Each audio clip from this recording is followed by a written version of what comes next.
Welcome to Celtic State of Mind. I'm Paul John Dykes. I'm Kevin Graham. And today we are joined by very special guests, Ace City Racers. Now, for anyone who's listened to A Celtic State of Mind, you may wonder who composed the intro and outro music, which has now been played over 1 million times, and the people who composed that music are currently standing in the studio. James Barker, tell us about that electronic tune that I'm pretty sure the nation dances to on a regular basis. Yeah, well, we're kind of missing one of the composers, but yeah, it was written in a band called Juno, and the song was called 1+1. It was a sort of an attempt to kind of do an electro sort of shaft, you know, sort of the ominous do-do-doom bass line bit kind of bit. We very much enjoyed doing it at the time. We never ever really played it live because it was unworkable, but it works well on a sports show. Can you remember the reason I got in touch with you to play that and use that on a podcast? Can you recall that? And can you remember anything I agreed to in terms of royalty payments? This sounds very much like it's been recorded for a courtroom. I seem to remember you saying you liked a bit of music and could you have it? And I said yes. Yeah. How does it feel that through the process of your electronic music from a band who are now defunct being played on a Celtic podcast, that your music has been heard 1 million plus times? It's kind of weird, isn't it, to be honest with you? It's very strange hearing it kind of in that kind of popular way. I mean, you know, that was one of the songs that we did have some other songs that were used on MTV and stuff in some really quite vapid programmes. I think one was called The Stylist or something, the other was Project Runway. So people were kind of shopping and going, oh my God, this shirt's great, whilst our music was playing gently in the background. But this is definitely much cooler. Did they pay? No, because at the time I didn't have the £80 necessary to join the PRS, so I lost the royalties. To your right, James, is your brother-in-law. Hi. Mark. How you doing? I've known you for a number of years through my friendship with James, and you are now in a band with James. How did you get to know this chap? Well, I met him through my sister. So I started to see my sister, and I don't know how. I mean, kind of ended up in a band by random. It was kind of one of those. You were down some members of your band. For context, to anyone, the band Juno had 8 members, and frequently numerous. One of them lived in Tokyo. A revolving door of membership. A revolving door of membership, but quite often people didn't show up or couldn't show up. So I think I got put in to make up the numbers at one point, and then it just kind of stuck. And it's enthusiasm and infectious, sort of fun and dancing and everything. There was a lot of movement. There was a lot of movement, and glow sticks and throwing stuff at the crowd and I remember just geeing people up. The Hinterland appearance that you did. Yeah. That was the last one we That was the last ever gig. Yeah. That was your last. That was the last gig. Yeah, I was there. Yep. And I was standing next to Manda from the band Biss. That's right. She played with us that night, didn't she? She played with you and she's recorded with you. Talk to me about your musical relationship with Manda. Well, I guess that, yeah. I mean, she's a good friend. It started with... basically started going drinking with Stephen, Sci-Fi Steve, through friends who were again football fans. They would play football every Tuesday, and I wouldn't be allowed to because I'm so who was part of that? Poor. Who was part of that? Then so it's a game that goes on, and it's been going on for I think about 30 years or so now. Does Justin Curry play? He used to, yeah. He used to, yeah. Basically, up at Fir Hill, it's kind of the 5 sides bit there, but I think they also play full-length games. I wouldn't know because I've never been allowed to play because I'm too skillless. But I was allowed to drink with them in the pub afterwards. So I'd come back from my office job and then go and have a pint with them all. So that's how I met Stephen, and he produced all the Juno stuff, including your theme tune. And does he want a royalty? I don't know. Probably accept do it for a pint or an Air United scarf. I'm learning things now. I didn't ken that our theme tune, which I'm calling our theme tune. Yes. was produced by the guy for Bus. Did you not know that? Yeah. No, I didn't know that. Yeah. No. I'm very secretive. It was produced. I just didn't want anybody to realise I was due shed loads of money. His influence couldn't be sort of understated in terms of the Juno sound. You know, my brother played the drums. He did. Or he claims he did. No, he definitely did. He was there. Yeah. But it was quite good because we get the drums done first, and then get the guitar tracks down, and then we could just have a few drinks afterwards and enjoy the rest of it. Do you know what a fantastic live band? It's because there were so many of us. They were superb. Tell us about the guy that came from Tokyo. How many gigs did he play? Yoshi. Yoshi played quite a lot, actually, because we also played with him in the Tall Boy. He played. I'm trying to think. It was a year you played a gig every other night. Yeah. We played 50 gigs one year between the two bands. We were very, very, very, very busy. It's not quite every other night, but it's certainly every week. It was a lot. It's an exaggeration. And Yoshi played, at a lot of them. And then what did he do? What was his part in the band? He had a vocoder and synth, and he could also play trumpet. He could also play trumpet. So Matt, the tall boy, would play trumpet, and Yoshi would sometimes, and they kind of interchange. Can I play a couple of Juno's tracks on this podcast? Yeah, go on. Right, which ones will I play? These Boys Are Athletes was good.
Great vocal from Manda. Yeah, she was great on that. Really good. Really lifted it. That's a good bit of linkage. Stopped it from just being a bloke song, you know. Aye, that was a good bit of linkage because if I think back to the front cover of that single, which was a limited edition orange vinyl. That's right. You were on the front cover, Mark, am I right? Yes, I was, yeah. Wearing a 1970s style Scotland strip. Yep. Pair of samblers. Yep. Smoking a fag. Yep. At Cathkin Park. In very small shorts, I seem to remember. They were quite tight. Yeah, I demanded it.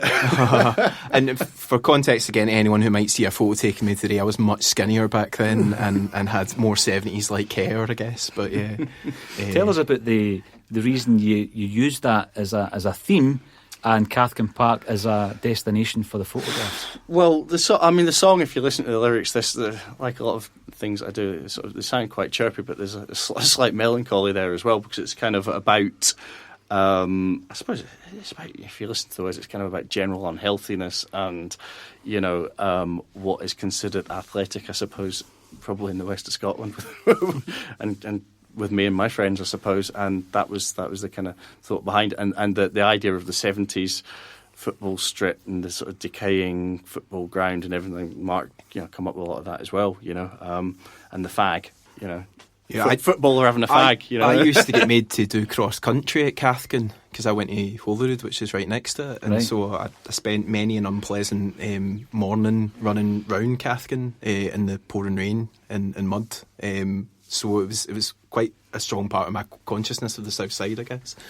Just while we're on the subject of Cathkin, we'll speak a wee bit about football and the fact that at this moment in time, the Jimmy Johnston Charitable Trust and Academy are based at Cathkin Park. Jimmy obviously played there for Celtic. Celtic have got a right good history at Cathkin. Johnny Thompson played his second last game ever for Celtic at Cathkin Park. James McGrory signed on the park for Willie Maley as a player. So it goes right back, and Cathkin is loaded with that kind of history. Mark, you're a football fan, you're a Celtic fan. Yes. Tell me about your love of Celtic Football Club. It's love and hate. No, I'm joking. No, it's mostly love. I guess I'm kind of classic Celtic fan. Like, my family are mostly Celtic fans, and I've been kind of brought up with it. Was a season ticket holder for a very long period of time. Sadly not at the moment, but it's just been, I think particularly when I was younger, I was young in the 90s, so we were a bit hit and miss at times, and I was quite frequently quite upset, and we could just never ever seem to get the better of Rangers. But it's like any Celtic fan, you go the ride, don't you? Do you know what I mean? Like, you're there through and through. Do you know what I mean? Like, so that's kind of... For me, football's only a slight part of it. Celtic are a lot more than the actual results. Yeah. There's family history, there's friendships, community, there's bonds, there's community, This football club in the East End of Glasgow play a major part, but also a small part in the whole thing. And like, you speak to people who went during the 90s, and they say that was some of the best times. I remember day nights. I remember that day. Aye. And my dad always says, he had the fortune of seeing Lisbon Lions and the Quality Street Gang, and he always says Tommy Burns' team in the 90s was some of the best football I ever saw play at Parkhead. Definitely. And I remember them being great, but we'd always lose the same goal to Brian Laudrup or whatever. Do you know what I mean? But they were exciting to watch. Do you know what I mean? And aye. I've been watching a lot of that footage recently for a project that we're doing for a Celtic State of Mind, and digging out all the old footage. And sometimes the victories that they did give you though were just so well enjoyed. I remember going to Germany and Cologne beating us 2-0, and that was Pierre Littbarski, that kind of Cologne team, and it was a fantastic time for German football. They were very strong. We brought them back to Parkhead and we beat them 3-0, and we were a poor side, but we always had it in us to give us a result every now and again. It kept the crowd happy. Jim Orr actually spoke about that being one of the reasons that delayed the eventual almost downfall and then re-emergence, was because every now and again they were getting momentum. This fan group were getting momentum. They were called Save Ourselves, and then we would have a victory, or we would beat Rangers in the semi-final, and then everybody thought, it's all right, it's fine, everything's going to be all right again.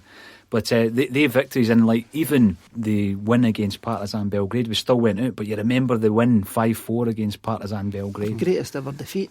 Aye, I know. And it's still remembered as one of those nights. Yeah. I wasn't there that night. My first ever European game was the Cologne game. Was it the 3-0 game? The 3-0 game. That was my first ever European game. I just thought it was always going to be like that. Aye. Then Borussia Dortmund beat us in the next round. The magic and the fairy tale. Aye. Going back to your pictures at Cathkin Park and James explaining the meaning behind the song, it's almost like a romantic Scottish fairy tale that, we're very, very talented, but we just abuse ourselves and we don't reach the maximum potential. Cathkin's like that. Cathkin? The actual symbol of Cathkin Park is a symbol of Scottishness, for me anyway. As it currently sits? Well, you have the whole history of Third Lanark. The whole history of Third Lanark. And the fact is, there's this spiritual place still there, and there's still bits of it still there, and people still care about it. Well, there's a bowling club round there that's got the thing saying this is the first ever game of international football was played there. You've got guys like the Hamdeners and that now who are done that on the bowling club. They want to get involved in Cathkin as well, because it was the second Hampden basically, and so there is a lot of people now who have got a lot of love for Cathkin Park. What I would suggest that any football fan does, especially anyone with an interest in history, football, go and watch Jimmy Johnson. Go and watch the team. I took my dad about 2 or 3 months ago to stand on a terracing and actually watch a game of football at Cathkin. It's incredible. It's a great experience because there's so much memories there. And you think back to what that must have been like with a full... There's some great footage actually of Cathkin when it was, going back to smoking. They're speaking to ex-Celtic players, they're interviewing them, and it's in black and white obviously, and it's Bertie Peacock. And then the guy who's playing for Third Lanark is leaning against the goalpost smoking a cigarette. I haven't seen that picture, honestly. It's superb, honestly. It's a bit of footage. I'll need to send you the footage. Yeah. Look out for it. But absolutely, the 90s, I remember them well. But it galvanises you as a fan in the bad times, doesn't it? It does, and I think that's the thing that I think a lot of the young fans growing up now have probably... I think of my nephew, who's in his early 20s, and he's mostly known as successful Celtic team. When we were going to Hampden last year to do the treble, my brother and I were watching it with my dad in the house, and he was at Hampden for the game. My nephew he's got season tickets, goes all the time, and my brother dropped him off to get taken to the game, and he was like, "Oh, don't worry about it, Greg. Of course we're going to win. We always win at Hampden." And you just think to yourself, "No, we don't. Do you know what I mean?" But I mean it's a wee bit. It's a great thing, but it's also a wee bit of a worrying thing, because I think, I don't know, as a Celtic fan, I think something that's always quite nice is we were naturally always quite self-deprecating. There was a bit of sense of humour. It was always look on the bright side of life growing up and stuff like that. Do you know what I mean? Because we always, if we could step on the banana peel, we would. Do you know what I mean? But so it's a nice thing, but it's also makes me a bit worried as a slightly older Celtic fan. Maybe, I don't know. I think that's a great point. During the dark times, we had a great sense of humour, unlike some other aspects of Scottish Football Society. But with regards to that particular period of time, Mark, going to watch the football at Hampden, we had to go for a whole season watching at Hampden. You've mentioned the humour. That's one part. Celtic's kind of makeup, I think, but so is creativity, so is music. How important is the link between Celtic and music, and how many creative guys and girls support Celtic? It's incredible, isn't it? It surprises you, actually. That I think they kind of, every now and then I was at a gig. It was years ago when I saw a band, one of my favourite bands of Glasgow in the 1990s, actually, and I remember Jackie from the 1990s, who was in Yummy Fur, going back at Mono, coming onto stage, and he had the Celtic scarf out. He must have get him at the in game. On the podcast. There's a tip for you. Should maybe try and get him. He's a talented songwriter. Do you know him? It might have been I don't, but I know lots of people that do. Let's get him in. Might have been Hibs scarf, I don't know, but no, unlikely. Pretty sure it was. And he had it out at Mono, which is not the kind of place you'd normally expect that kind of behaviour or anything like that. But the kind of people who come out, it's quite surprising, and I think, for sure. I think we were talking about this before we started doing this, but I think Rangers don't have as many, do they, really, to be honest? But they don't. And I mean, the other guy we mentioned earlier, Justin Curry, James, I think your drinking sessions with Justin are legendary. No, they're definitely not. I'm not allowed to. I don't. That's the thing. I don't really know him. I've just met him in the passing on these Tuesdays, and whenever I did, I'd always get worse than I would normally. So you're now banned from drinking the Delamitri frontman. I've never sought him out. It's just he's very good fun. And I've probably only met him 2 or 3 times, but he's always been incredibly good fun. We're going to try and get Justin Curry on here as well. We spoke to a friend of Justin's called Kevin McDermott. Yeah. From the Kevin McDermott I listened Orchestra. to that podcast. It was great. It was enjoyable. Really good. Yeah. It was very good. He's an interesting guy, very talented musician, obviously. So we are going to try and get Justin in to chat to him as well. And let's have a wee look at your musical history, because we spoke about Juno. How did you get to Juno? I mean, you've had bands before then, haven't you? Oh, Juno really grew out of the ashes of the band that we were in. I guess we kind of started going down the road of using a bit more gadgetry and electronics, and so that was Jamie from the band. I guess we kind of got to a stage where we kind of moved from being a kind of quite a funky, which I guess we still retained, kind of indie band, to one that kind of become a funky sort of electro kind of indie band. And that was really good fun. It was also good when you're being so many of you, you could kind of afford to not perhaps play that well, and your overall sound would still sound pretty good because there was somebody else picking up the slack. And when that kind of ended, I mean, it ended really because I think we got to a point where we were getting loads and loads of hype, and we were doing tours and radio play and festivals and all that kind of stuff, and it was great. But we just couldn't quite do it. We needed a grown up in charge, basically. We needed a really good manager who could pushed us to the next thing. So the Juno thing, you're recording with Sci-Fi Steve, you're recording with Manda on vocals, you were playing festivals, so many gigs You know, you were in demand. The reviews that you were reading in the press were fantastic. You're going to make me cry in a minute, aren't you? Would you? Was there ever a point where it looked as though someone was going to give you that elusive record deal? Well, yeah. I mean, what happened, I suppose, at the end was we had a little indie label in England was putting the singles out, and there was a Japanese label we were going to put the album out. And the idea was there was going to be a Japanese release, then a UK one. Japanese one just kind of disappeared, and I don't still to this day really know what happened. And then the next part, it's kind of dominoes, you know what I mean? Mm-hmm. You build up momentum, and you build up momentum. That's the thing with a band, is you build up momentum, and you've kind of got to seize the moment at that point, because after that it takes 3 times as much work to kind of get back to where you were. And at that point I just kind of threw in the towel and went, I can't do this anymore. You know? You mentioned Yoshi before. Was Yoshi not a friend Nakamura? Yes. Yeah, well he sort of... Yes, he sort of... Was he a stalker or something? Well, they looked quite similar. And one of Yoshi's things that he used to like to do was get pictures of himself with him at every opportunity. It was really quite cool. No, I mean, I think Yoshi was very confident at contacting people and just kind of befriending them, because he befriended most of the people in the Glasgow music scene in about 15 minutes, because he's also such a nice guy, very engaging, really open to just go and speak to people, and that was what he did there. And there's various photos of him. With Naka? Yeah. Are you still in touch with Yoshi? We speak a little bit via Facebook. I'll be honest, I haven't spoken to him in a good while. Over in Japan? Yeah. The last I heard of him, he was doing something crazy, like doing sound or something, and I'm sure he said something like he was doing some sound engineer stuff for a Who gig over there, or something amazing like that.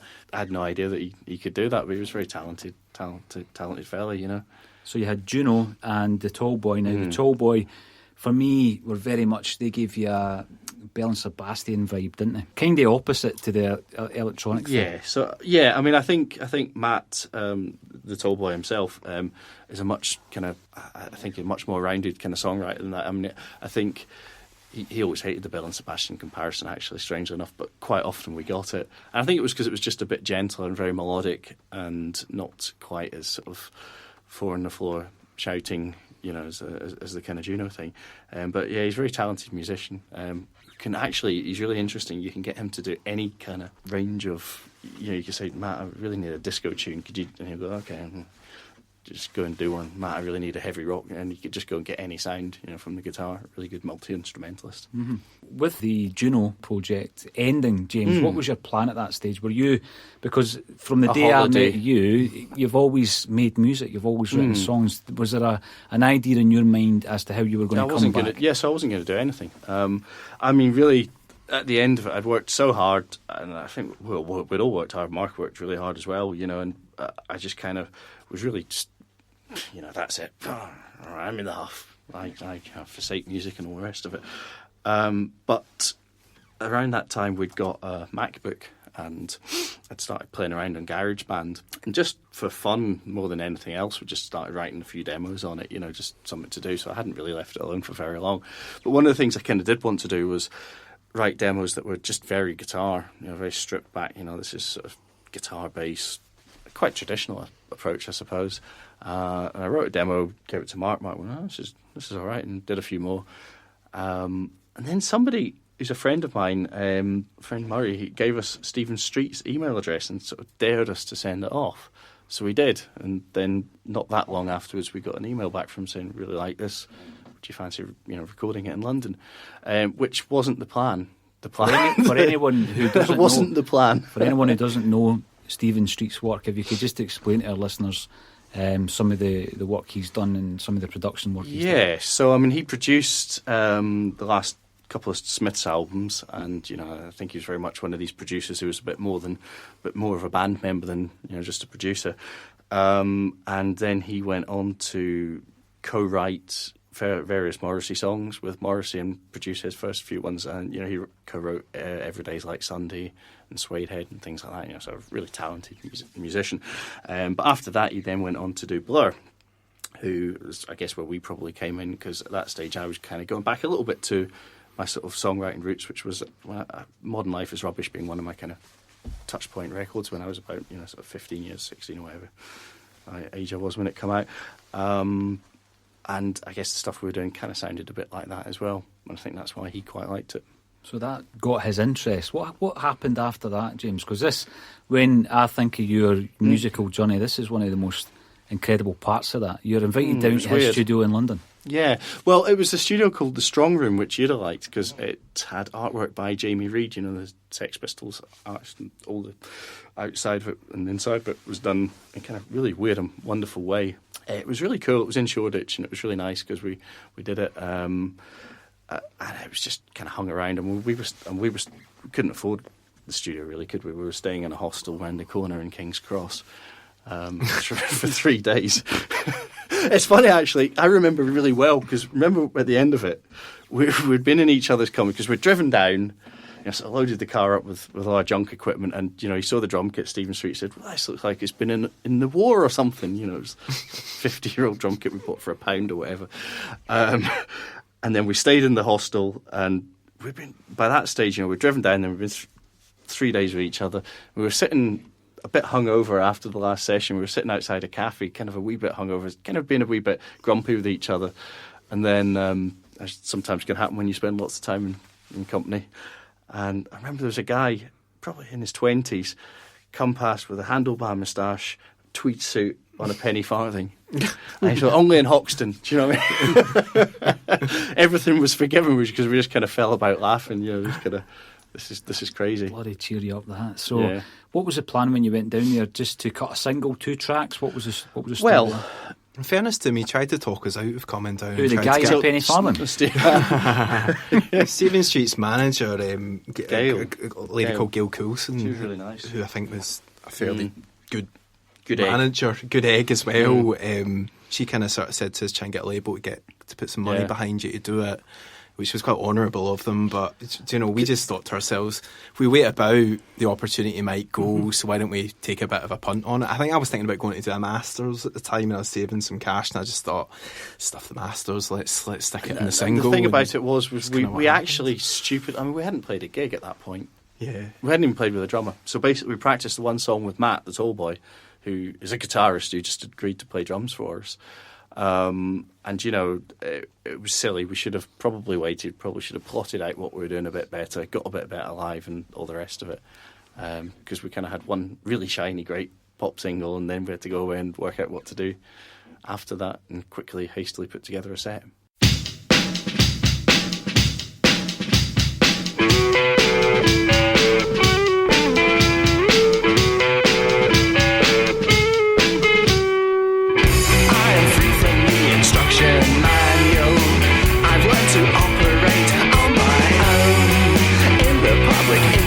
No interest to the public in the water cooler chat. I remain unknown. Revival is survival when you're facing the end. Revival is survival when you're planning your escape. Revival is survival when you're facing the end. Revival is survival when you're planning your escape. I fell in love with an ancient ideal. Office lunch and vouchers just aren't my meal. I'd love to love again like I was one. The future's spreading out and it all to come. Revival is survival when you're facing the end. Revival is survival when you're planning your escape. Revival is survival when you're facing the end. Revival is survival when you're planning your escape. No mechanical release. You've got me on my knees. No chemicals of peace. And by the sunshine curtain trees. No mechanical release. You've got me on my knees. No chemicals of peace. And bottle sunshine curtain trees. I'm so broken. Oh, are you broken too? I'm so broken.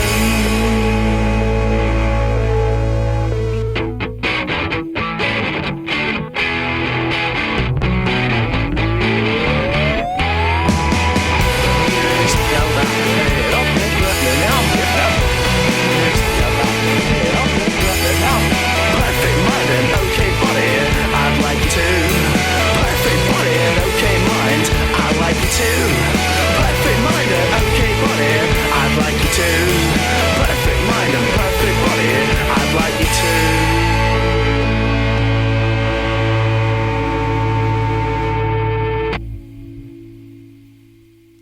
Ace City Racers, what was the single called? Waiting. Is it still out there? Can we watch it on YouTube? You can, yes, because eventually when we did black and white video, or black and white video, yeah. Fred Perry actually kind of helped us with that, and they put it on their website as part of their what was it called? Subculture. It should still run. Subculture label thing. Yeah.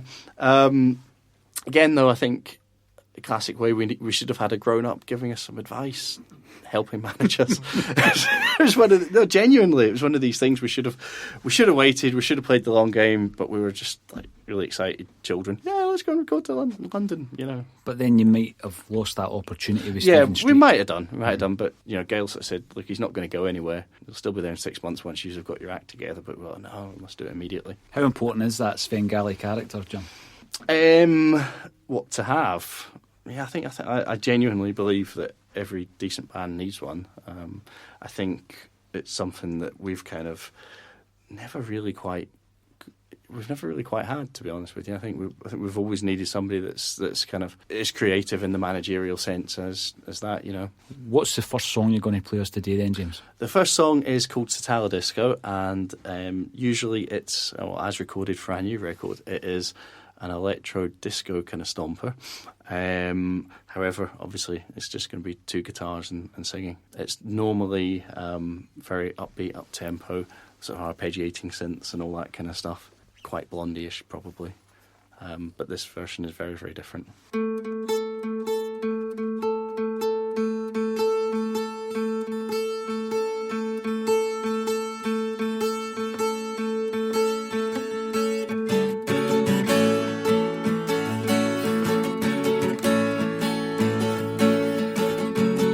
I hope the wind changes and your irony sticks. Some of us here are hanging on by our fingertips. I hope our luck changes. We're caught in this mix, but one day soon we'll make the break. Information overload, mind and my body are out of control. See my friends, they all hurt the same. That's Italo Disco. I know I can dance, but now I can sing. Oh, where have you been? Oh, where have you been? The 3 little words that taught me to live. That's Italo Disco. And it's a love fix.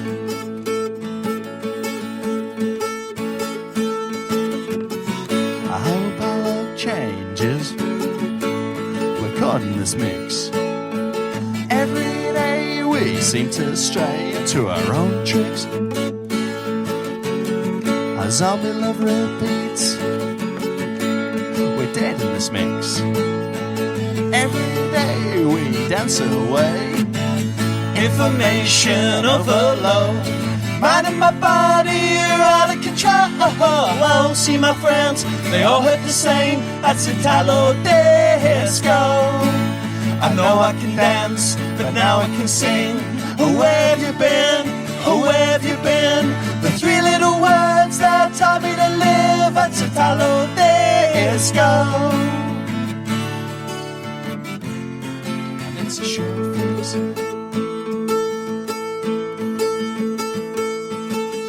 You know we are the future, inventors of love. You know we are the future, we invented it all. You know we are the future, inventors of the future, defenders of the future, defenders of this thing called love. Information overload, mind and my body are out of control. See my friends, they all hurt the same. That's Italo Disco. I know I can dance, but now I can sing. Oh, where have you been? Oh, where have you been? The 3 little words that taught me to live. That's Italo Disco. You know information overload, mind and my body are out of control. See my friends, they all look the same. That's Italo Disco. I know I can dance, but now I can sing. Oh, where have you been? Oh, where have you been? The 3 little words that taught you to live. That's Italo Disco. You mentioned earlier about a Glasgow scene when you were talking about Yoshi. What is that these days? What is the Glasgow scene? I have no idea. We find through our own recording studio, there's a sort I of suppose scene that's of, probably the a best. loose scene of bands who hold together. So Green Door Studios in Glasgow has a kind of a lot of the bands who record there because it has a very particular sound and kind of its output, although can be quite varied. Everything sounds a bit Green Door, if that makes sense, and it all sounds very raw. Kinda, I mean, it's that's a kind of not- post-punk coolness to it. If that's not fair on Sam, actually, the producer, because Sam can produce. I mean, Anything. he's done like the Amazing Snakeheads and all this kind of stuff, and he's in the band Casual Sex, and fantastically talented songwriter and producer, and he can do anything. But there is a kind of a Green Door something. I don't know. There's a something when I think there's can hear something. It's probably in the fact that most of it's like it's an analog studio, so most of the equipment's kind of you're recording normally to tape, so it makes you make decisions about what you want to. You've only got X amount of channels, so you have to make decisions about what you want to do, and I think that's maybe what I mean by a Green Door approach, if that makes sense to doing it. And you have to be able to play live. You play live together, so you record play, everything. At least your bass and drums have to be live, and maybe your first rhythm guitar or whatever. You can put, you overdub your vocals afterwards, but you have to basically, if you're going to go down that road, be able to sort of go straight in and do it. Do you think it's maybe something to do with the bands as well? I think, Going in there, they want to go to Green Door to try and get that sound. it probably attracts them as well. Probably attracts people who get, I don't know, I don't want to sound like a moany old guy, but I don't often hear, when I hear sort of indie music or popular indie music these days, I don't hear properly recorded guitars. And Sam gets it. Sam makes the guitars growl and he makes the bass rumble, and you just kind of get that kind of real visceral kind of quality from it that you just, I don't think, I heard the 1975 in the radio the other day. I thought it was busted or something. Honestly, appalled. You were appalled. Appalled. You've mentioned an album, Modern Life is Rubbish by Blur. Let's go back to your record collection, James, because when I think of your record collection, you were the first person that ever played Forever Changes to Me by Love. Nuggets box set, The Who. So talk to us about your love in music and your background and growing up, and where you got that from. Well, I think my folks, really. I think it's like most of us, my folks listen to good music. I remember my dad gave us a box of 7-inch singles to play, I think it was some little dance set record player or whatever, and I was immediately drawn to. I remember it was Pictures of a Lily and I Can't Get No Satisfaction, and also there was soul songs like Rescue Me and things like that, because I've always had a lifelong love of soul, as you know. Your dad was a massive soul fan. Yeah, huge sort of soul, and he also liked ska and reggae and all that stuff. So I think that kind of filtered through. But I think the other thing is, I think Mark's probably the same. Just very open-minded with music. I just like listening to anything, anything and everything, and I do have favourite things that I keep come back to, the kind of garage rock thing. I think, if I'm being honest, I do, it's probably my sort of go-to. But I do really like, just as much like disco or post-punk or... But I'm thinking of bands that you introduced me to, like The Creation and... what was the other one? The Action. SF Sorrow. Like the Pretty Things. The Pretty Things, all that kind of stuff. Yeah. And the influence of the Nuggets box set as well. Yeah. No, I really like... There's something about that. And again, it's coming back to that kind of simplicity of recording, I think there's something to do with the way that recording's gone, where I think at that period, people had to kind of play... you got 3 minutes and... you try and play for your life, basically. But I do like lots of other things that are probably quite pompously recorded as well. Back to Modern Life is Rubbish. I remember first seeing Blur. Obviously, you've seen There's No Other Way. Yeah. And I think Leisure's a fantastic album. Yeah. Sing. Yep. It's brilliant, isn't it? There's a heavy Pink Train Floyd. Spotting is really, There's a heavy Pink Floyd, Sid Barrett influence on that album. And they were maybe wrongly labelled as baggy chancers. But I remember seeing the video for Tomorrow on The Beat with Gary Crowley. Yeah. And their look. I was like that.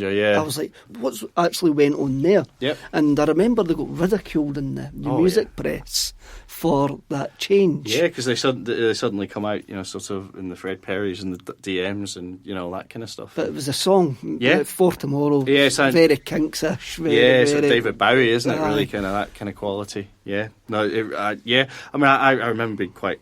First time I heard For Tomorrow, I couldn't believe it. Genuinely, this is really sounded... To me, it sounded really fresh and original. Now, obviously, my mum and dad listen to a lot of David Bowie, and I love him, but I guess for somebody at that age, it seemed fresh. You know, I still think it's one of my favourite records. It's a hodgepodge of a record. It's all over the shop, but I just think it's great. I think that's what makes it. Yeah, it's got personality. Definitely. But out of what became, they called their trilogy. Yeah, it's still the best one for me by miles. By a mile. Wow.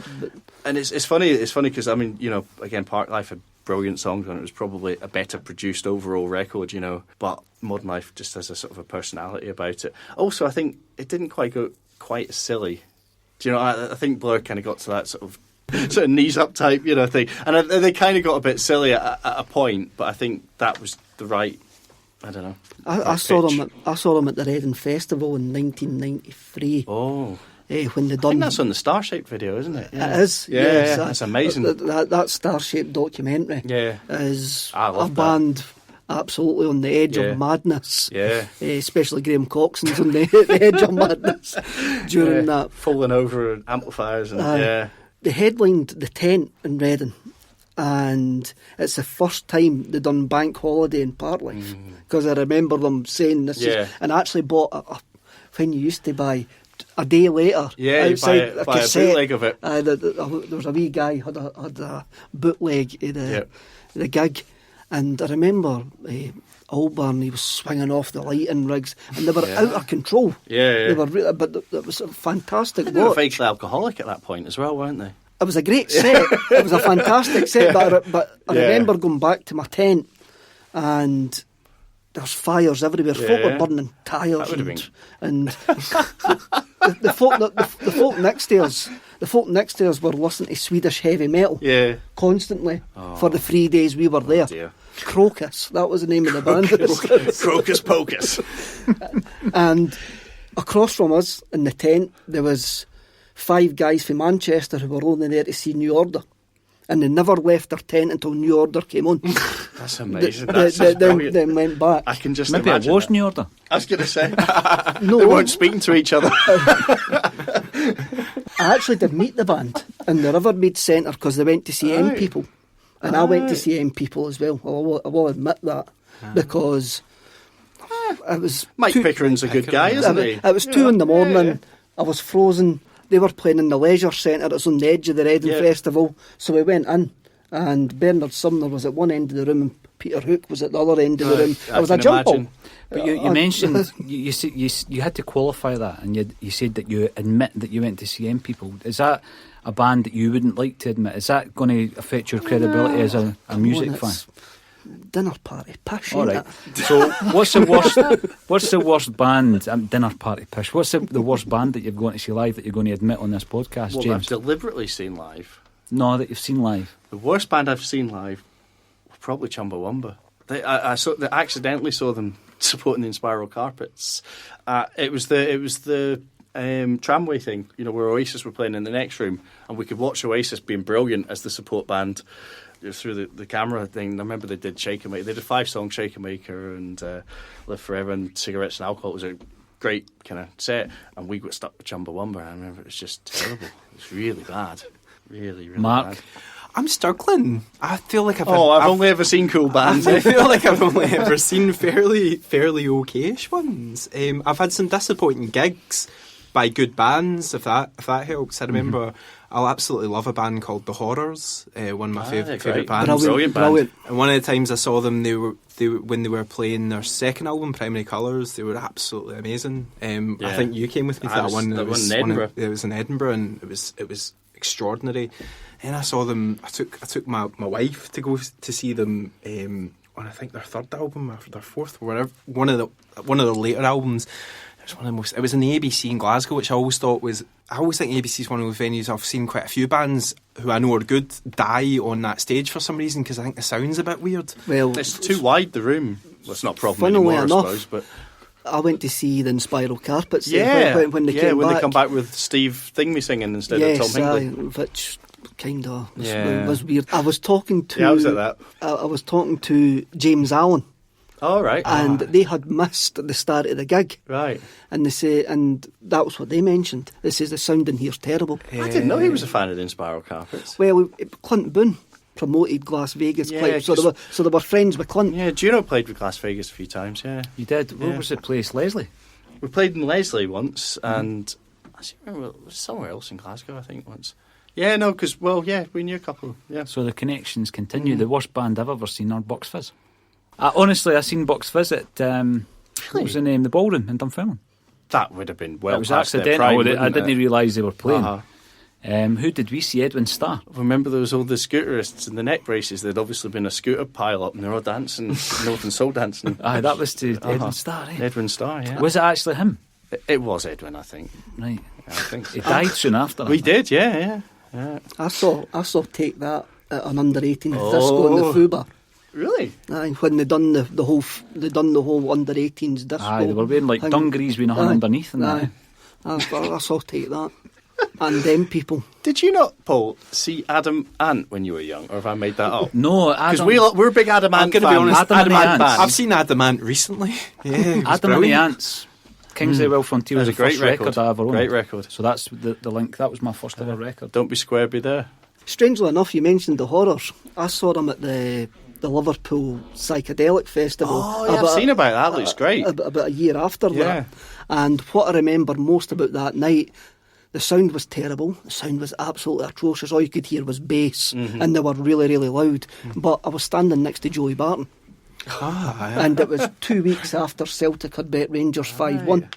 And there was Joey Barton, absolutely blitzed, standing watching the horrors. I would not have... I have actually got pictures, and I will send you the pictures. I would not have imagined a Liverpool psychedelic fan, you know.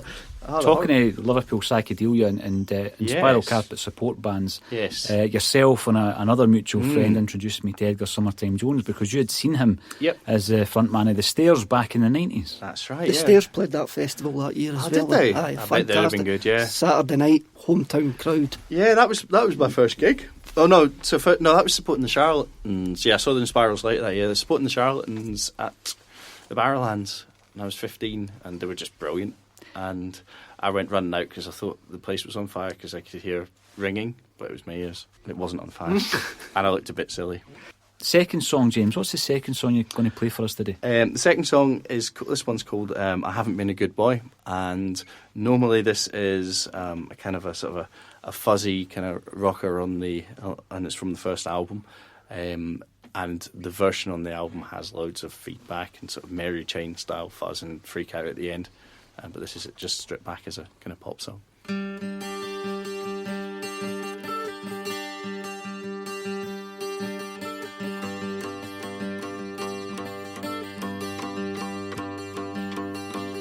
It's no harder being me than anyone else. I've just one less layer of skin, I keep the darkness out. Your shoulders hold so much for one girl, bad thought after another in my world. It's too early in the morning to be dropping hints. The slightest sudden noise could take me off of my hinge. Your legs can take so much in the stride, bad thought after another in my I haven't been a good boy, so what are you to do with me? Making plans for the future, I don't think they will include me. I haven't been a good boy, what are you to do with me?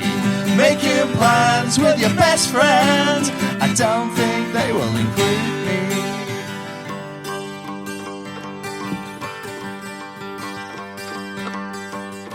When you smile, I can taste the sunlight, but I never really know what goes on in their mind. She took a cold stare on the cold stare, and I'd like to know if you're looking through. I haven't been a good boy, so what are you to do with me? Making plans for the future, I don't think they will include me. I haven't been a good boy, what are you to do with me? Making plans with your best friend, I don't think they will include me. I haven't been so good for you, I haven't been so much to you. I haven't been so good for you. I can't have meant so much to you. I haven't been a good boy. So what are you to do with me? Making plans with your best friend. I don't think they will include me. I haven't been a good boy. What are you to do with me? Making plans for the future. I don't think they will include me. I haven't been a good boy. What are you to do with me? Making plans with your best friend. I don't think they will include me. Well, James, we're talking about a journey, a musical journey, and you're talking about Svengali figures, how important it is to have a manager that's going to open doors for you, etc. And I just think the Edgar Summertime Jones story is the classic gifted musician who's never got that break. Yeah, his CV's kind of depressing. Well, no, I mean, it's great, but when you actually look at all the sort of the near misses, I mean, then again, he's created lots of music, and the people that like him, and you know they know what he's done. I do think he's one of these people that does deserve to kind of be recognised for, you know, his songwriting. Definitely. Now, you went down and got your single recorded by Stephen Street. Happy with the outcome of that? Yeah, it was amazing. What happened with the single? How did that? Was there a good impact? How was it received? So James and I have if we always were a had- football team, who would we be? Good chances, don't convert them. Yeah. Right. we always seem to have an ability to make music which is out of fashion with whatever the prevailing trend is at that point. That's a good thing, though. Yeah. Well, yeah. Not if you want to be successful in music, it's not. But I think when we were making guitar music with Stephen Street, it was synth bands that were particularly popular, and so we always seem to just be ever so slightly out of trend. So we couldn't. I think we tried selling it, didn't we? Yeah. For a while to see if we could get anyone to do it, and we couldn't get anyone to do it. And then we eventually made an arrangement with Fred Perry to do it through their Subculture. And they gave it away free as a stuff. kind of a single of the week or whatever. I don't know, Something like kind that. of thing like that. But Mark did the first ever one of the first interactive adverts though, which is if you walked past a poster carrying a phone that had a certain app, it would play the song, which was quite clever. And that was how long ago was that? Years and years ago. It was a very, very early, crude version of what people do much more in a sophisticated way these days, I think. But yeah, because I think like at the time we particularly were quite interested. What the people who were speaking to us and advising us were talking a lot about Alternative models and alternative models to music industry and all that stuff. Yeah. And so a lot of the trend at the time was for bands to get some kind of brand sponsorship of some kind. So we'd done like tours with Copperberg, and we'd done tours with Miller. And then I think we were trying to see what we could get out of Fred Perry at the time, but it never quite maybe came. They were very, very nice people, but it never really got very far. Now the debut album, Again, that was one that was pulled before it got released at a label. We're going to release it, and then we had to help. Well, you stepped in and helped us as well. Yes. But I mean, talk to us about the journey of the album then, and explain again the near miss, if you like, because I mean you're talking about Juno. Sci-Fi Steve Bish, you supported Las Vegas, you supported Sargent, who went on to record an album with John Leckie. That's right. You did all that, and then it was almost just like the Nearly Men. But then you decided eventually to release Ace City Racers' debut LP. We did, because, well, for one thing, we wanted to clear the decks. The other thing is we actually already had an album of demos, or some kind of quite well recorded ones that we'd recorded with, again, Stephen or John Disco or whatever, for the Street album. Because we sent him a full album and said, you know, would you be interested in recording this? And he said, yes. If you can just get a label behind you, I'll definitely kind of be up for it. The problem is we didn't get the label behind us, so we kind of shelved those and just naturally, as is the way that we kind of are as people, we kind of moved on to a different kind of sound. And then we started recording at Green Door, and that old kind of sound just really wasn't illustrative of what we were then. But the Green Door record again was supposed to be released, and we did put it out ourselves on vinyl because we wanted to clear the decks and we didn't want another record sitting there. And actually it had been fully mastered, produced and ready to go, and it was pulled the night before because the guy basically the guy on the label, really nice guy, was going to get it released, but his boss was away, I think, or there's some story. He was in Goa. He was in Goa for Christmas. Goa for Christmas on a retreat, and he came back and went, hang on a second, who are these chances? Kind of pulled it. So it was ready, artwork ready, mastered, fully produced, everything packaged. So we were, again, as is the way, we went in the huff for a few months. Then we went, do you know what? Actually, we need to do something about this and kind of get it out, and that's obviously why we then did put it out.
Talk to us about the release, where you decided to do the album launch and your memories of that night as well, because it was an introduction for me into a fantastic wee venue in Glasgow. Yeah, so we had done a single there, a single release that came out as part of Generation Art Festival in 2000 and whatever it was, with a local curator, and we'd done a single and played at the place called the Poetry Club, and as part of this event launch, our single was kind of, we played it and it was kind of part of the overall kind of art event.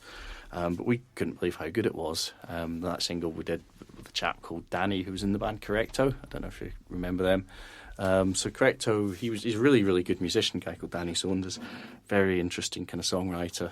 He's got this album, he's quite sort of, I don't know, he just writes quite, again, post-punky, kind of like Wire or something like that. And he sung on that thing for us. But anyway, we played the Poetry Club, which is Jim Lambley's place, and we just thought it was incredibly cool. And it's quite a cool bunch of people go there. And again, quite a lot of the Green Door bands seem to do things there as well, just because it is quite a tasteful venue. And obviously, you've been impressed with it too since you've been there. I love that place. Yeah. For anyone who's not aware, tell us a wee bit about Jim Lambie then, the chap who owns the Poetry Club. Well, again, obviously, he's a international sort of. Would you Turner call him Turner Prize winning. Would you call him a pop artist? I think it's pop art. Think so. I think it's pop art. Yeah. Yeah. I mean, you know, his work is absolutely fantastic, colourful. He's a musician as well. But he's also a musician. He was in the Boy Hairdressers and wasn't he? Bell's Hill. Again, to go back to your earlier podcasts, you know, with Paul Quinn and people like that. You know, so he's kind of part of that era and scene. Mm-hmm. And Joe McAlinden, who was on absolutely. Joe McAlinden posted pictures this week of the Boy Hairdressers. He did. Oh, really? He did, He aye. did, yeah. Yeah. So I mean, kind of good credentials, and obviously his artwork I've loved for a long time. And if you go into the venue, there's a item of artwork which is a washing machine, Mm-hmm. and he's painted it. It's probably worth about 200 grand. It's just sitting there in the pub. What was the bill on the night that you launched your album?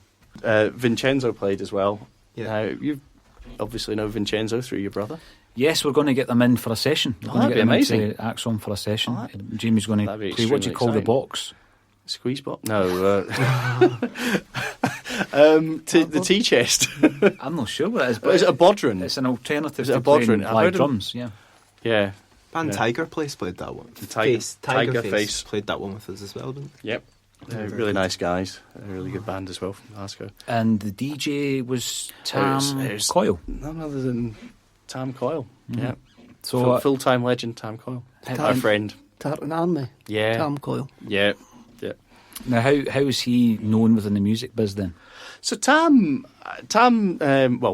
he managed us for a short period, didn't he? He did, and yeah. He's still a good friend, and he DJ'd at your wedding as well. he? You did, yeah. And Well, your 40th. And my 40th. Yeah, whenever we want a good DJ, Tam's your man.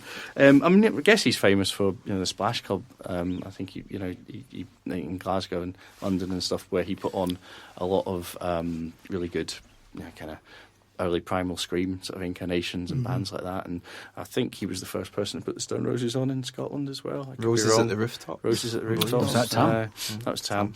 Yeah, so I mean, Tam's kind of weaves in and out of Glasgow and sort of Manchester musical history. And he's got a legendary business card that says Tam Coyle, part-time DJ, full-time legend.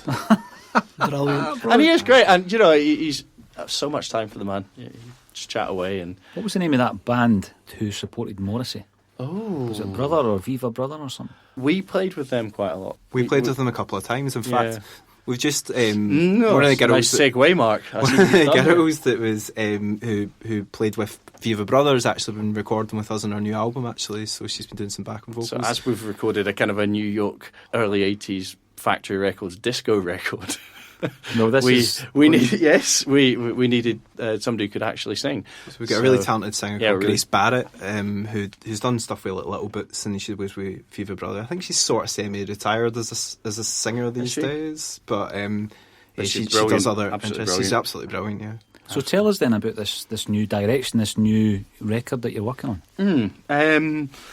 So, like everything we do, it's a bit of a reaction to the last thing we did. So it's a bit more electronic. It's quite sort of. I was listening to a lot of stuff again, like Quando Quango and all that kind of stuff. Kind of, love tempo and again stuff like Blondie as well. I mean, probably a big influence on the record. Mark, what else have we? It's a funny album. Yeah, it's a funny record. It's one of those. It's very funky. One of the things James and I talked about is one of the things we always loved about Blur is all the songs sounded different, but all sounded like Blur. And I think we didn't want to make an album where all songs sounded the same. We want them all to sound different, but still sound like us. So it's kind of one of those albums. I think it's got a lot of kind of quirky songs. A certain on ratio it, as but, well feature yeah. quite heavily on it as well, in terms of there's a lot of cowbell percussion and kind of ACR. whooping and hollering. Yes. Well, we try to call ourselves ACR, and other people say, sorry, there's kind of a famous band that used those initials. Aye, I saw that. Yeah. Now, see your new record then, where are we with that and when are you planning to release it, James? Well, we've recorded it.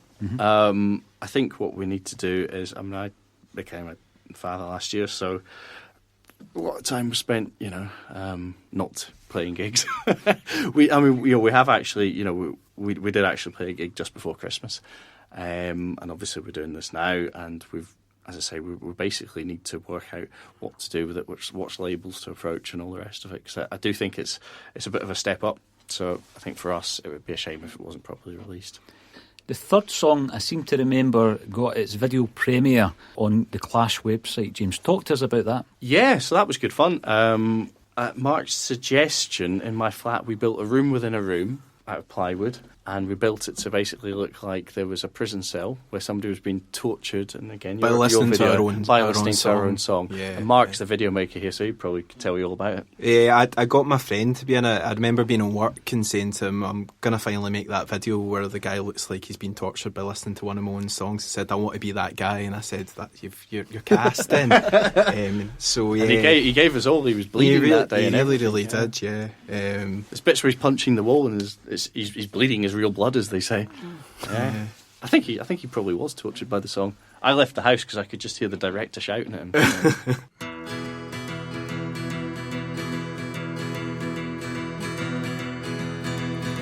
They say you're hard-headed, they say you're proud.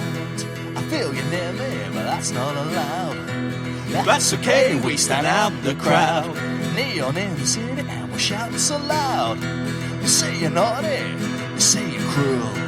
Well, that's okay, they say I am too. They say no entry, it's shut tight. We have the keys to the city at night.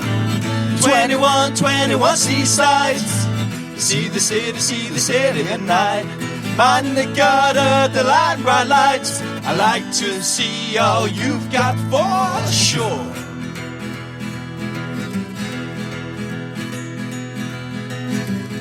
They say you love me, I'm not the green. They say you hate me, you know what I mean. They say you want me now, that sounds obscene. They say you fear me, well, that's not my scene. They say you kill me, well, you probably will. They say you lead me, well, lead me right in.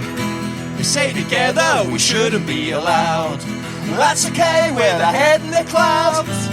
21 seasides. See the city at night. Mind the gutter, the line bright lights. I like to see all you've got for sure.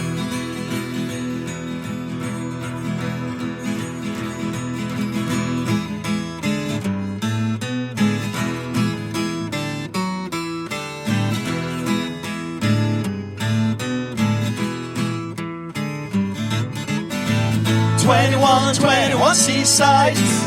See the city at night. Mind the gutter, the line bright lights. I like to see all you've got for 21 seasides. 21 seasides. 21 seasides. 21 seasides. I like to see all you've got for sure. You mentioned before that Stephen Street wanted to produce your previous album.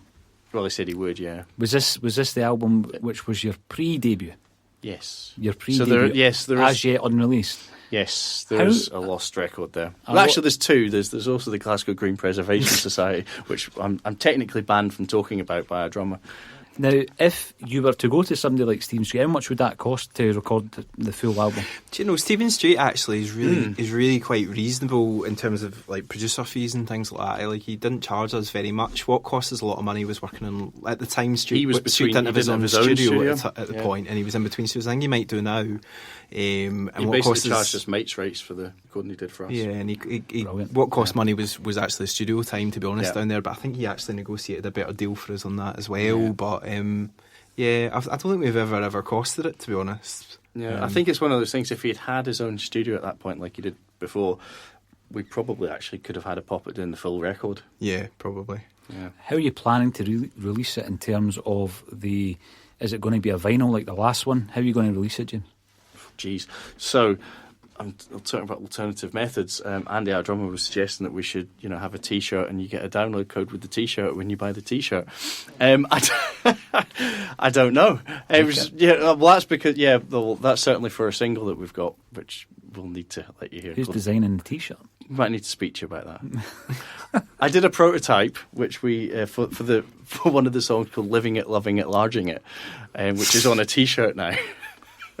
Which I think you'd probably be quite amused by. I think that's a great idea. The T-shirt, and that you're actually buying the download. Yeah, I would also like it on vinyl, just because I'm like that. We'll talk a bit about the process of making videos as well. Speak to him about that, because I just do, Mark's the video maker. I just do as I'm told. Yeah, I'm thinking back to the Juno ones as well. I mean, I've got a disc in the house with a Wonderful. Oh, God. Were you part of that? I edited it, I think. Yeah, Mark edited it. Edited thousands of hours of me and your brother flailing around. You were some kind of, it was a kung fu scene, wasn't it? Aye. Bruce Derryley and Chunk Norris. That was our working titles on the day. So should we play that then? You could do. Yeah. Right, we'll play that song as well. Okay.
So, Mark, you're the video guy. Kinda, yeah. I studied film when I was at uni, but I've kind of dabbled a wee bit in it. For our more recent video, actually, we've been working with an artist called Ian McCall. We've done a song called Gideon Takes the Train, which is a critique of the modern Britain as much as greed anything. And the Tory culture and the way that everything's moved horribly. It's probably our most political song. Definitely, yeah, absolutely. But so we've done a really interesting video with him where James is playing a horrible, swollen businessman, wicked scheming businessman, and there's some nice motion graphics in it of a kind of slightly malevolent Clippy. Do you remember Clippy from Microsoft? Well, he attacks me, sets about me. He used to always appear and give you tips clips as you were trying to Oh, write aye, a the wee word paper I clip. did be paper Aye, clip. I need aye. to be riding a bicycle or something like that. It'd be really annoying. I thought you were meaning like my gran when she used to be on the buses. So there's a kind of horrible clippy in it as well. It's quite good. And what's a bizarre green hand? Purple hands. Yeah, and I wasn't well at the time. I was on steroids, so I had a big fat swollen face as well. So I really red as well. So I totally looked the part, ballooning about. We're quite keen on videos though. Like it's a good thing when you're in a band to make a video. So if you're in a new band, make a video. Like Beat a band thing. People are always looking for stuff to put on websites and stuff like that. But so we try to put a bit of art into it if we can. As the Juno video for Wonderful was probably testament to that we were talking about earlier, which is, essentially... They're always a bit of fun as well. There's always a bit of fun. There's always a bit of fun. And that was your Ford Granada that was in that. That was my and Mark then there I was Sweeney Granada, yeah. Brilliant. And then there was the Kung Fu scene. There was. So is that still on YouTube, just for any listeners that want to watch that? I don't know, I hope so. It must be on YouTube. Yeah, yeah. What was the other one, Sunshine in My Pocket? Sunshine in My Pocket, which Mark... Oh, I shot that. I did make that one. Mark made that. And that day was, God's sake, that day was ridiculous because we'd played a gig in London the day before and we were shooting that video that day and I'd agreed to take a friend to the airport and I was really tired and I crashed my car on the morning of it, wrote it off. And so I said, brilliant, use it. Mark went, a camera in this. Mark went, what he really needs now is a camera stuck up his beak. He looks kind of, pale and a bit shaken, so, we'll exploit this. So, yeah, we were booked to do it that day anyway, and he'd booked the studio and all the rest of it. So we kind of towed the remnants of the car around the back and then shot it. And there was... It's had a lot of views, actually, if you ever look at that. Sunshine that one is in My still, Pocket. Yeah, it's like 40, 50,000 or something. Stand-in drummer. Stand-in drummer, that's right. It was Vinny from Vincenzo. Yeah. Vinny, as opposed to...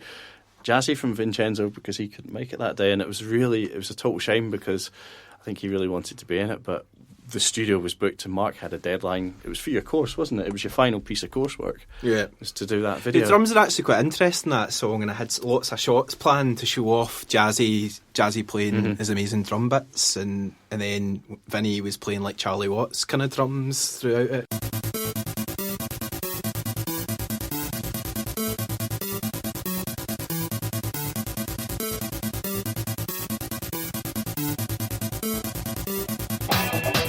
Please show me the way I ought to be, 'cause I know you should still be here with me, and I know you won't still be loving me, and I know you won't. I've seen your face and I wanted to show you the type of person that I wanted to be. It's been so long since I feel that I've known you. Your true success and personality. Well, we got it all, but it doesn't mean we got it made. I got the sunshine in my pocket almost every day. I got the sunshine in my pocket. Here it comes, yeah I see. We got it all and we got it for free. I said, here it comes, here I see. We got it all, but it's not for me. I said, here it comes, here it comes, here it comes, here it comes. I said, look at you, look at me. We got it all and we got it for free.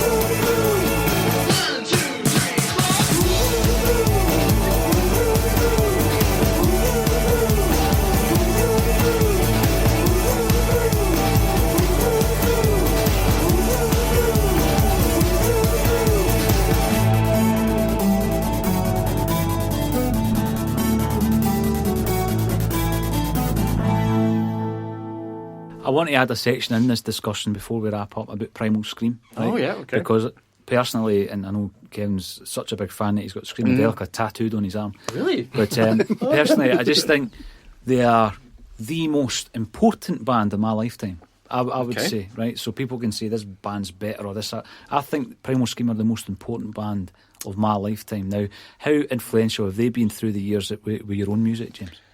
So I think they were very influential in Juno when, you know, you're talking about the song Wonderful, and I think you can hear that there in the vocal. And I think partially, if I'm being completely honest, it was the way that at that stage they'd done Autobahn and all that kind of thing, which was probably around the same sort of time. And they weren't scared, they were a guitar band who weren't scared to go electronic. And also they kind of had that kind of hushed vocal thing, which at the time I kind of did because I didn't really know how to sing, and then I subsequently went for singing lessons. And I think it kind of worked as well, and it kind of works with that thing. I think the thing for me that's probably, most important about Primal Scream is probably the fact that they are willing to change. You know, and you do always get the impression they've got great record collections. They listen to lots of good things, because when you listen to them as a musician, you hear lots and lots of different influences coming through. You want to hear our Primal Scream story? Go on then. Right, our Primal Scream story is that Andrew Innes came to the Lazio game with Kevin and I, right, and sat with us. Now, I have seen a before, picture, during and after the game. And he was sitting there, he had a Celtic Superstore bag, right? So I've asked him, what did you get out of the shop? He says, I've just bought Celtic strips for Manny's twins. Right, so we had this discussion. So then we start talking about the Stone Roses, and obviously Manny's time in Primal Scream. And I said to him that my favourite album is Vanishing Point. Right. And on that album, my favourite song's Star. Right? Yes, with the melodica. And he starts talking about the melodica and the day they got Augustus Pablo into the studio. Right. Did he do it? And apparently he was the greatest melodica player of all time. He says so. He comes in and listens to the song once. No sheet music. He listens to the song once, goes in, does his track, does it twice. So there's a couple of wee overdubs. And that was it. Guy was a kind of but the 70s musicians were like that, though, weren't genius. they? I mean, you know, Jamie used to be in band with Juno, was always making us listen to things like that, and you know, trying to instill in us that kind of fluidity.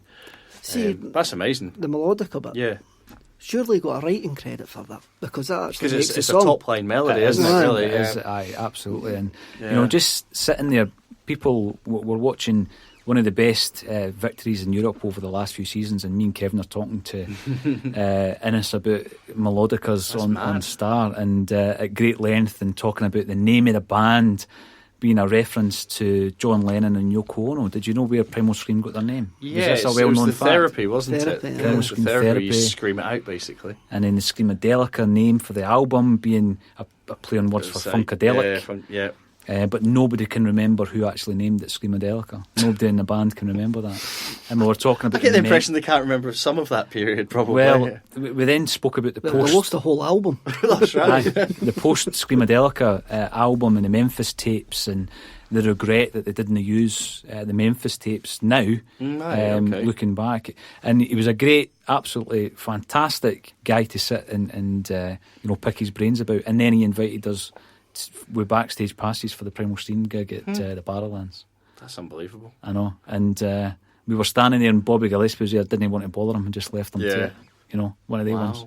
So it's incredible. I know. So Primal Scream, hopefully we'll get them in on the podcast. Andrew Innes, at least. The guy's a genius, eh? Yeah, for me, the Primal Scream, I've got two career-defining albums, and a lot of bands are lucky to have one.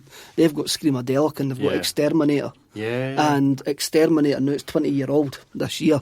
And, is it? And I've noticed there's quite a few. The Quietist had a review of it again, saying it was one of the greatest. It was great. It was really. It was the first, very intense record. The first great record, the 21st century. And I noticed another article come out today saying they predicted what's happening now on that album. Yeah. It says, so I think Exterminator's a fantastic album. I think I'm with Paul. Vanishing Point was the one that for me, for whatever reason, it just kind of hit a kind of. But yeah, I mean, Exterminator. Yeah. We were also talking about when they played in Glasgow. Previously a guitar band. That's When they played in Glasgow, and Innes said that they always knew that Manny would go to the Baird's Bar next to the Barrowlands and get fucked up. And then there was this one occasion where he was so pissed that they had to keep unplugging his bass because he was playing the wrong songs and all that. And at the end of the gig, he got a standing ovation, and they were like, just for being Manny. You're applauding him for being shite. And so we got all these tales, and we got some He's a brilliant bass player, though. behind the scenes Stone Roses tales regarding their second breakup and Ian Brown's record and no playing live and why and all this. It was one of the greatest stories, the best story I got to tell that night was all his hearing problems has been caused by the 7 year he stood next to Kevin Shields when Kevin Shields was in the touring band. And I'm like, that's what I want to do.